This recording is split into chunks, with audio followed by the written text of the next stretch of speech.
السلام علیکم ورحمۃ اللہ وبرکاتہ۔ الحمد للہ وکفی والصلاة والسلام علی عبادہ الذین اصطفی، اما بعد فاعوذ باللہ من الشیطان الرجیم، بسم اللہ الرحمن الرحیم۔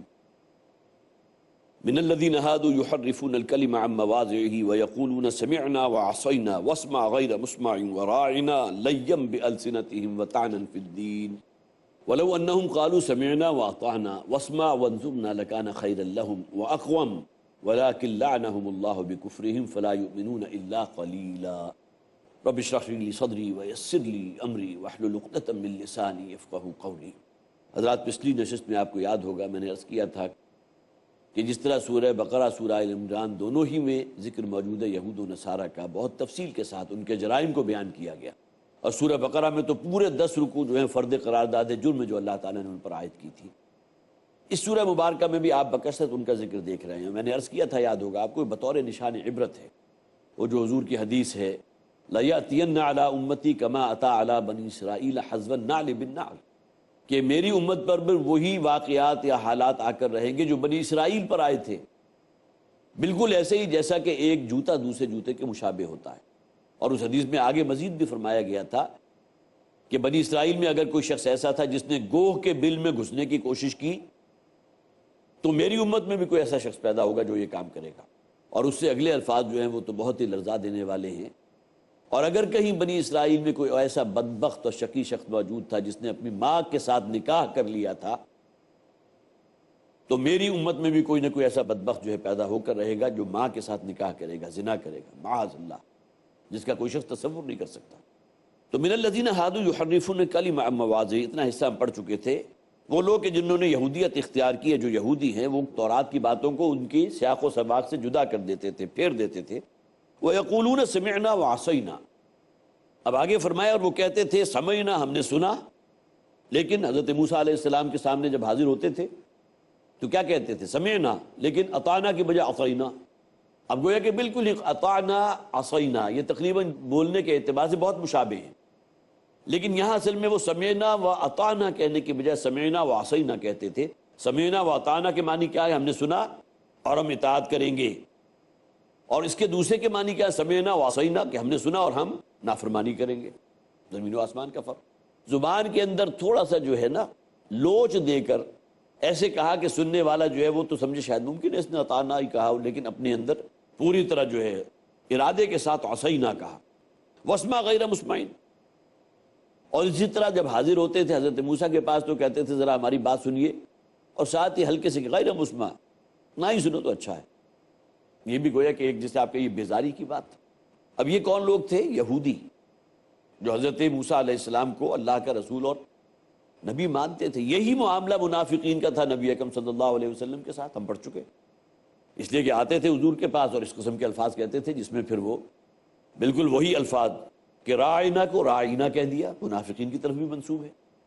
وراعینا لیم بألسنتہم، اور اسی طرح راعینا جو ہے اس کے اندر بھی زبان کو بگاڑ کر راعینا کہہ دیتے ہیں۔ راعینا کے معنی ہے میری طرف توجہ فرمائے، میری طرف متوجہ ہوں، جس طرح ہم بھی کہتے ہیں ایکسکیوز میں آپ سے بات کرنا چاہتا ہوں، راعینا اے میرے چرواہے۔ خبث باطن جو ہے وہ اس کے اوپر آ گیا۔ وطعنا فی الدین، اور سب سے بڑھ کر یہ کہ دین کے اندر طعنہ زنی کرتے تھے، دین کے معاملات کو ٹونٹ کرنا، اس میں جو ہے استہزاء اور تمسخر اور مذاق اڑانا۔ وَلَوْ أَنَّهُمْ قَالُوا سَمِعْنَا وَأَطَعْنَا، اور اگر وہ یہ کہتے کہ ہم نے سنا اور ہم اطاعت کریں گے، ہم نے مانا ہے، ہم نے یہ حکم سننے کے بعد اس کی اطاعت کا وعدہ کیا ہے۔ وَاسْمَعْ، اور کہتے سنیں، غیر مسمع نہ کہتے۔ وَانظُرْنَا، اور رائنا کے بجائے انظرنا کہتے، لَكَانَ خَيْرًا لَهُمْ، تو یہ ان کے لیے بہت بہتر ہوتا۔ وَأَقْوَمْ، اور زیادہ موقع کی بات تھی، سیدھی بات یہ تھی کہ بجائے اس طرز عمل کے جو انہوں نے اختیار کیا، انہیں چاہیے تھا کہ یہ طرز عمل اختیار کرتے۔ سمعنا وَأَطَعْنَا، اے اللہ کے رسول ہم نے آپ کی بات سنی ہے، ہم اطاعت کریں گے، ہم پابندی کریں گے، فرما برداری کریں گے۔ وَلَٰكِن لَعْنَهُمُ اللَّهُ بِكُفْرِهِمْ، بلکہ یہ جو کفر انہوں نے بکا تھا اس کی وجہ سے اللہ تعالیٰ نے ان پر لعنت کر دی۔ فَلَا يُؤْمِنُونَ إِلَّا قَلِيلًا، تو اب ان میں سے ایمان لانے والے چند ہی باقی رہ گئے، بہت ہی کم ہیں جو ایمان لائے۔ اب ان یہودیوں کی طرف بھی اشارہ ہے جو 3 قبائل کی شکل میں مدینہ میں موجود تھے، کہ ان میں سے بھی بہت کم لوگ ہیں خوب جانتے پہچانتے ہیں حضور کو لیکن ایمان نہیں لائیں گے۔ یا ایھا الذین اوتوا الکتاب آمنوا بما نزلنا مصدقا لما معکم، یا ایک دوسرا اسلوب اختیار کیا گیا، یا ایھا الذین اوتوا الکتاب، اے وہ لوگوں کو جنہیں کتاب دی گئی تھی، مراد تورات ہے، بائبل ہے، انجیل ہے، آمنوا بما نزلنا، ایمان لاؤ اس شے پر جو ہم نے نازل کیا۔ اب کس پر نازل کیا؟ محمد پر صلی اللہ علیہ وسلم۔ اور کیا شے نازل کی؟ قرآن، اس پر ایمان لاؤ، اس لیے کہ قرآن وہ کتاب ہے جو تورات کی تصدیق کر رہی ہے کہ تورات بھی اللہ کا کلام ہے۔ یہ اسی سنہری جو زنجیر ہے، اسی سلسلے کی ایک کتاب ہے۔ مختلف نبیوں اور رسولوں کو اللہ تعالیٰ نے کتابیں اور صحیفے عطا فرمائے۔ موسیٰ کو تورات عطا فرمائی تھی، عیسیٰ کو انجیل عطا فرمائی، حضرت داؤد کو زبور دی تھی، حضرت ابراہیم علیہ السلام کو صحیفے دیے۔ اسی طرح یہ قرآن نازل کیا اسی اللہ نے۔ آمنوا بما نزلنا، ایمان لاؤ اس شے پر جو ہم نے نازل کی، مصدقا لما معکم، جو تصدیق کر رہی ہے جو تمہارے پاس موجود ہے، جو کتاب ہے اس کی تصدیق کر رہی ہے۔ من قبل ان نطمس وجوہا فنردها علی ادبارها، اس سے پہلے کہ ہم چہروں کو بالکل چپٹا کر دیں، سپاٹ کر دیں، اور انہیں ان کے پشت کے بل پھیر دیں۔ اب یہ اللہ تعالیٰ کے عذاب کی شکل ہے، جیسا کہ آیت کے اگلی حصے میں وہ عذاب آ بھی رہا ہے۔ او نلعنہم کما لعنا اصحاب السبت، یا ہم یہ کہ ان پر وہ لعنت بھیجیں یا وہ لعنت تھوپ دیں جو اصحاب سبت پر تھوپی تھی۔ سورہ مائدہ میں تو بڑی تفصیل سے ان کا ذکر آ جائے گا، لیکن سورہ بقرہ میں بھی اشارہ ہوا تھا۔ یہ قبیلہ موجود تھا جو سمندر کے کنارے تھا، اور یہ ماہی گیری ان کا پیشہ تھا، مچھلیاں پکڑنا۔ تورات کا حکم یہ تھا کہ پورے ہفتے کے دن طلوع آفتاب سے لے کر غروب آفتاب تک کسی قسم کا کاروبار دنیاوی نہیں کر سکتے۔ مچھلیاں پکڑتے تو نہیں تھے، لیکن ہفتے کے دن صبح سے لے کے شام تک گڑھے کھوتے رہتے تھے تاکہ سمندر کا پانی رات کو اس میں آ جائے۔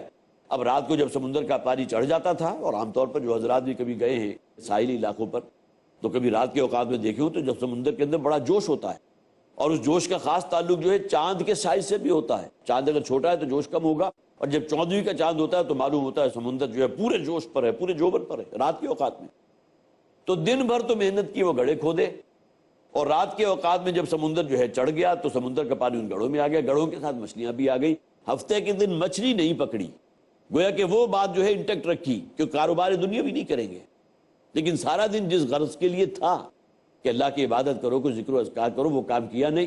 سارا دن مشقت کی، گڑھے کھودتے رہے، اور پھر یہ کہ ہفتے کے دن مچھلیاں نہیں پکڑی، اتوار کو صبح جا کر مچھلیاں پکڑ لی۔ گویا کہ اگر کسی نے توجہ بھی دلائی تو اس نے کہا کہ ہم نے کون سا کاروبار کیا تھا ہفتے کے دن تو ہم نے محنت کی تھی، صرف گڑھے کھودنے تھے۔ تو ان لوگوں کی شکل پھر قرآن کہتا ہے فَقُلْنَا لَهُمْ كُونُوا قِرَدَةً خَاسِئِينَ، پھر ہم نے ان کے لیے حکم جاری کر دیا کہ ایسے تمام لوگ جو یہ حرکت کر رہے ہیں ان کے چہرے بندروں کے سے بنا دیے گئے۔ اور یہ معاملہ ہوا، بندروں اور خنزیروں کا بھی ذکر ہے۔ تو اسی کی طرف اشارہ کیا جا رہا ہے کہ ان لوگوں اس سے پہلے کہ وہ دن آ جائے کہ ان کے چہرے جو ہے وہ بالکل چپٹے، یہ نقش و نگار جو ہوتے ہیں جس کی وجہ سے چہرہ نمایاں ہوتا ہے، اسی چہرے کو کسی ٹرک کے پہیے کے نیچے سے گزار دیں تو بالکل چپٹا ہو جائے گا، نہ آنکھ رہے گی نہ ناک رہے گی۔ ان نطمس وجوہا فنردها علی ادبارها، کہ ہم چہروں کو بالکل چپٹا کر دیں اور ان کو ان کے پشت کے بل پھیر دیں، گویا کہ چہرہ اب سامنے نہیں ہے بلکہ پشت کی طرف ہے۔ او نلعنہم کما لعنا اصحاب السبت، یا ان پر لعنت کرے جیسا کہ ہم نے اصحاب سبت پر لعنت بھیجی تھی۔ وکان امر اللہ مفعولا، اور یہ اللہ کا حکم ہے جو پورا ہو کر رہتا ہے۔ اس دنیا میں نہیں ہوا، لیکن یہ کہ بہرحال یہودیوں کے ساتھ کو کچھ آخرت میں ہوگا، اور یہ تمام چیزیں جن کا یہاں ان سے گویا کہ لعنت کی گئی ہے اس کے مصداق بنیں گے اس دن۔ ان اللہ لا یغفر ان یشرک بہ ویغفر ما دون ذلک لمن یشاء، اللہ تعالیٰ اس بات کو تو ہرگز معاف نہیں کرے گا کہ اس کے ساتھ شرک کیا جائے۔ شرک بہت بڑا ظلم ہے، بہت بڑی ناانصافی، بہت بڑی نجاست، یہ تو اللہ تعالیٰ برداشت نہیں کر سکتا۔ اور شرک میں بھی مختلف گریڈز ہیں۔ ایک ہے شرک فی الذات، کسی کو اللہ کا بیٹا یا بیٹی قرار دے دینا، یہ عریاں ترین شرک، گھناونا ترین شرک۔ یہ معاملہ تو آپ جو ہے انسانوں کی سطح پر بھی دیکھ سکتے ہیں، کسی چلتے پھرتے بچے کو آپ منسوب کر دیں کہ بھئی یہ تو فلاں شخص کا بچہ ہے۔ ایک تو یہ نا لا علمی کی بنیاد پر کہ آپ کو معلوم نہیں تھا، لیکن ایک ہوتا ہے پوری بدنیتی کے ساتھ کہ اصل میں اس کی ماں جو ہے، اس شوہر تو اس کا کوئی اور ہے، لیکن اس ماں کے تعلقات جو ہیں فلاں شخص کے ساتھ ہوئے تھے، اس کے نتیجے میں بچہ پیدا ہوا۔ کسی کی اولاد جو ہے اس کو منسوب کر دیجیے آپ۔ کجا یہ کہ اللہ تعالیٰ کے بارے میں انسان کا یہ تصور قائم کر لینا کہ اللہ کے بھی کوئی اولاد ہے، معاذ اللہ ثم معاذ اللہ۔ یہاں جو میں نے مثال دی ہے اس کے اندر تو ایک ناجائز والا پہلو آ گیا نا، لیکن یہ کہ کسی کی طرف اولاد کو منسوب کر دینا، اس کے ڈانڈے کہاں تک پہنچتے۔ تو یہ تو وہ شرک ہے جو سب سے زیادہ عریاں، سب سے زیادہ گھناونا شرک ہے۔ اور سورہ مریم کی وہ آیات آپ کو سنائے بغیر آگے نہیں بڑھ سکتا۔ جس میں فرمایا گیا تکاد السماوات یتفطرن منہ وتنشق الارض وتخر الجبال ہدا ان دعوا للرحمن ولدا، آسمان پھٹ پڑنے کو ہے، زمین شک ہو جانے کو ہے، پہاڑ جو ہے دب جانے کو ہے۔ اتنی بڑی جسارت ان لوگوں کی، اتنا بڑا قول انہوں نے اپنی زبان سے نکالا کہ اللہ کا بیٹا ہے، اللہ کی کوئی بیٹی بھی ہے۔ تو ان اللہ لا یغفر ان یشرک بہ، اس نوع کے شرک کو تو اللہ تعالیٰ کبھی معاف نہیں فرمائے۔ یہ الگ بات ہے کہ توبہ وہ دروازہ ہے کہ بڑے سے بڑا مشرک، آج تک کسی کو یہ جرت نہیں ہوئی کہ کسی شخصیت کے بارے میں یہ کہے کہ وہ اللہ کی بیوی تھی، معاذ اللہ۔ یہ تو کہتے ہیں بیٹا ہے اللہ کا، لیکن اس کی جرت نہیں ہوتی کہ اس بیٹے کی تو کوئی ماں بھی تو ہوگی نا۔ وَلَمْ تَكُنْ لَهُ صَاحِبَةٌ، قرآن میں کہا گیا، دلیل دی گئی۔ اس لیے کہ بہرحال انسان جتنی پستی میں بھی اترے، کم سے کم یہ کہ وہ اس مقام تک نہیں پہنچ سکتا کہ انسان کا تخیل وہاں تک پہنچ جائے، لہذا بیٹا یا بیٹیاں قرار دیتے ہیں۔ لیکن یہ کہ آج تک کسی کو یہ ہمت نہیں ہوئی کہ اللہ کے لیے کسی کو زوجہ بھی کہا ہو۔ لیکن بہرحال یہ شرک کی وہ قسم ہے کہ جس کی کوئی معافی نہیں، سوائے اس کے کہ کوئی شخص جو ہے پوری طرح توبہ کر کے دائرہ اسلام میں آ جائے، بس۔ ان اللہ لا یغفر ان یشرک بہ ویغفر ما دون ذلک لمن یشاء، اس سے نیچے نیچے کے جو گناہ ہیں، جو بھی معصیتیں، اللہ تعالیٰ جس کے لیے چاہے گا معاف فرما دے گا۔ اور میں پہلے بھی عرض کر چکا کہ جس کے لیے چاہے گا سے مراد کیا ہے؟ جو صدق دل سے توبہ کرے گا اللہ تعالیٰ اس کے گناہوں کو معاف فرما دے گا۔ وَمَن يُشْرِكْ بِاللَّهِ فَقَدِ افْتَرَىٰ إِثْمًا عَظِيمًا، اور جو شخص بھی اللہ کے ساتھ شرک کر رہا ہے تو اللہ کی طرف ایک بہت بڑا جھوٹ منسوب کر رہا ہے۔ افطرا، جھوٹی بات اللہ کے اوپر تھوپ دینا، اللہ کی طرف منسوب کرنا۔ أَلَمْ تَرَ إِلَى الَّذِينَ يُزَكُّونَ أَنفُسَهُم، کیا تم نے دیکھا ان لوگوں کی طرف یا غور کیا ان لوگوں کی طرف جو اپنے آپ کو بڑا مقدس بتاتے ہیں؟ اب یہ کون لوگ ہیں اس کا ذکر آگے آ رہا ہے۔ چونکہ وقت ہو گیا ہے ایک چھوٹی سی بریک کا، تو ابھی ہم حاضر ہوتے ہیں انشاءاللہ وقفے کے بعد، پھر ملاقات ہوتی ہے آپ سے۔ السلام علیکم ورحمۃ اللہ وبرکاتہ۔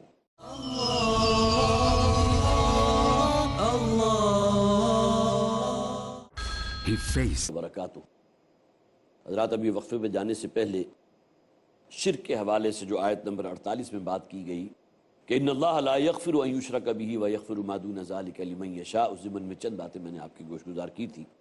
اب دیکھیے وہی سیاق و سباق میں چونکہ یہود کا ذکر ہو رہا ہے، آگے پھر یہودی مراد ہیں۔ الم تر الی الذین یزکون انفسہم، کیا تم نے دیکھا یا غور کیا ان لوگوں کے معاملات پر کہ جنہوں نے اپنے آپ کو بہت مقدس سمجھا ہوا ہے۔ یزکون انفسہم، جو کہتے ہیں کہ ہم بڑے مقدس لوگ ہیں، ہم بہت پہنچے ہوئے لوگ ہیں، ہم اعلیٰ نسل ہیں، ہم اللہ کے بڑے محبوب بندے ہیں، we are the chosen people of the lord, یہ الفاظ ہیں بائبل کے اندر موجود ہے۔ یہودیوں نے اپنے بارے میں یہ زعم انہیں تھا کہ ہم بڑے مقدس ہیں، ہم تو گویا کہ انسانوں سے، عام انسان جو ہے وہ تو جانوروں اور حیوانوں کی مانند ہے، ہم انسانوں سے بالا تر کوئی شخصیت ہے۔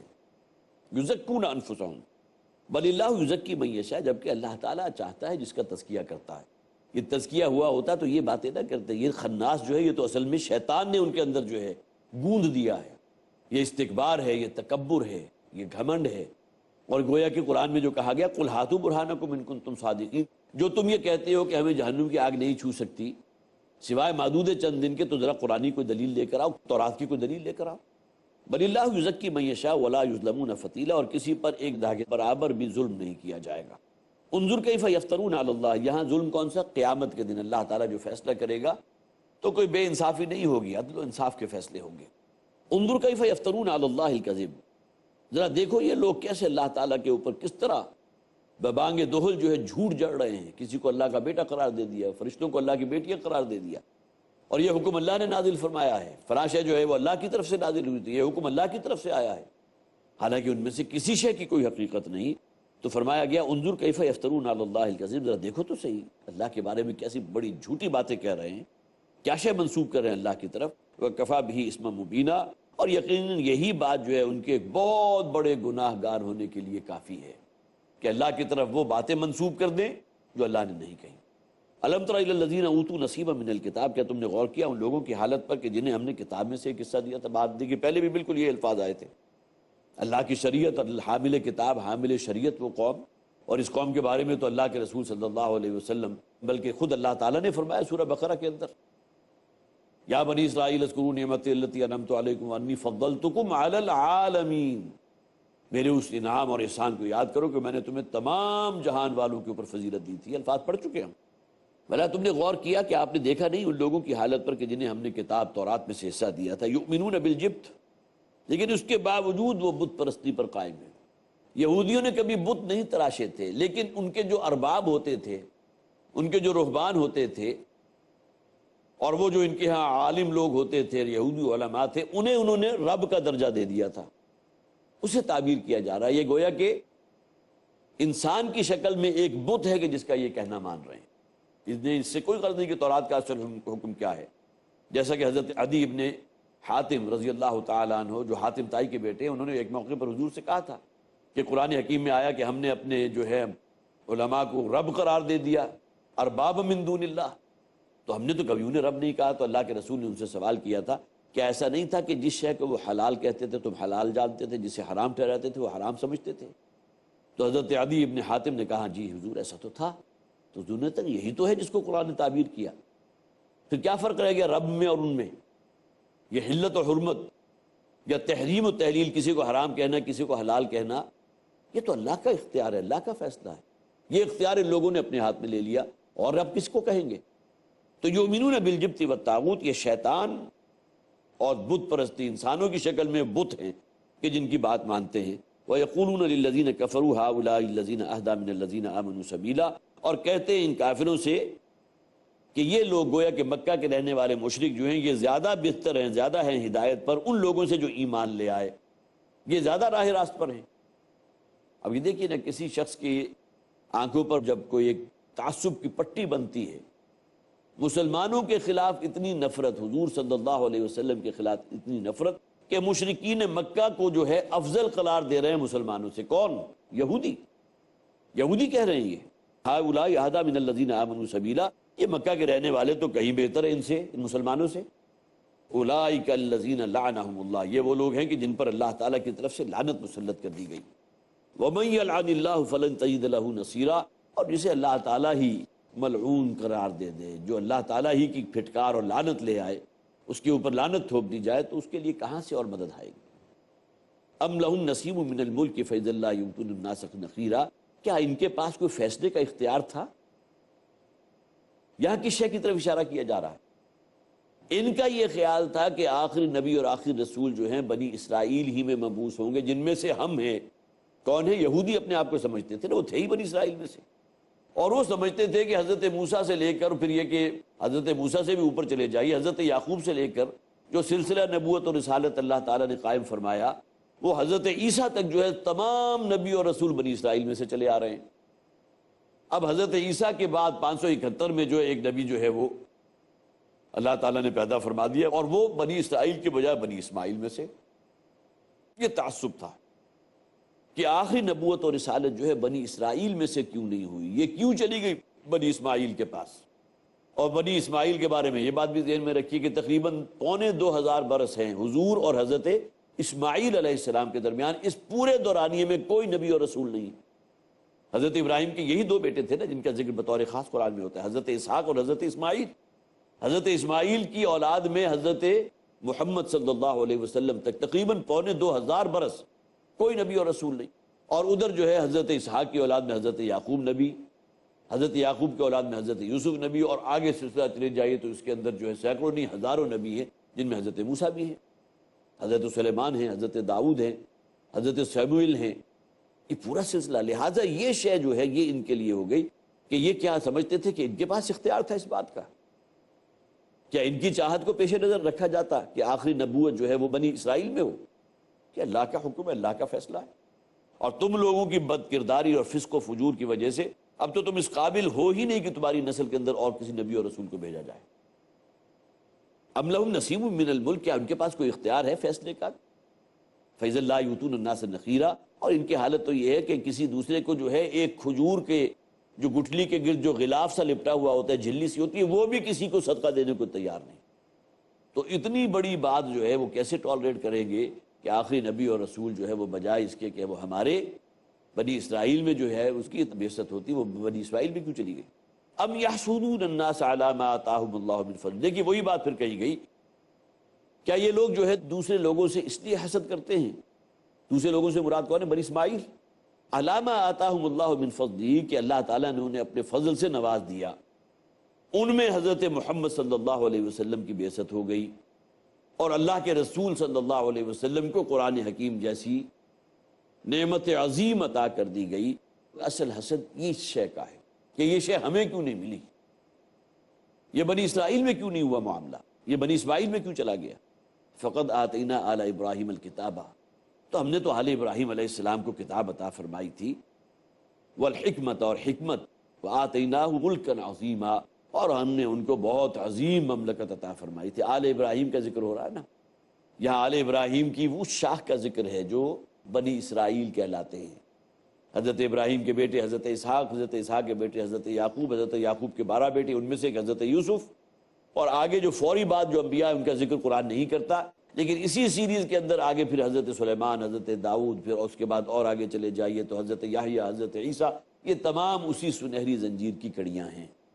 فقد آتینا آل ابراہیم الکتاب، ہم نے ان لوگوں کو، ان نبیوں اور رسولوں کو کتابیں بھی عطا کی، اور حکمت جو خاصہ نبوت ہے اس سے نوازا، وآتیناہم ملکا عظیما، اور ان کو بہت بڑی بڑی مملکت عطا فرمائی۔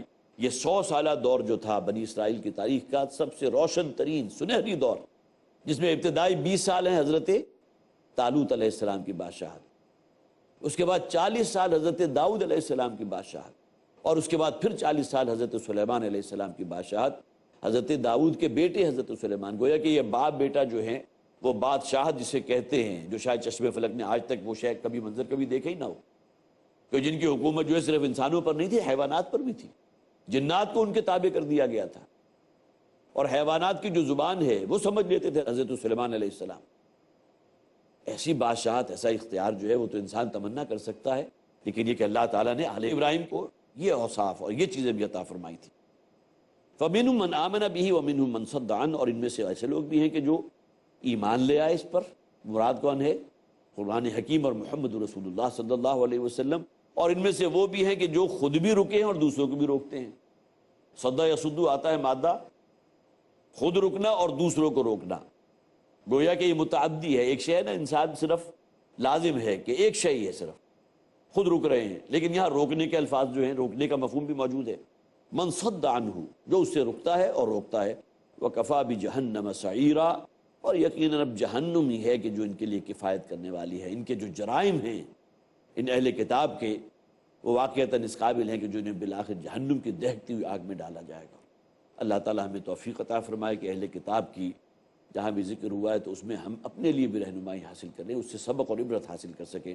بارک اللہ لی ولکم فی القرآن العظیم ونفعنی وإیاکم بالآیات والذکر الحکیم۔ اللہ اللہ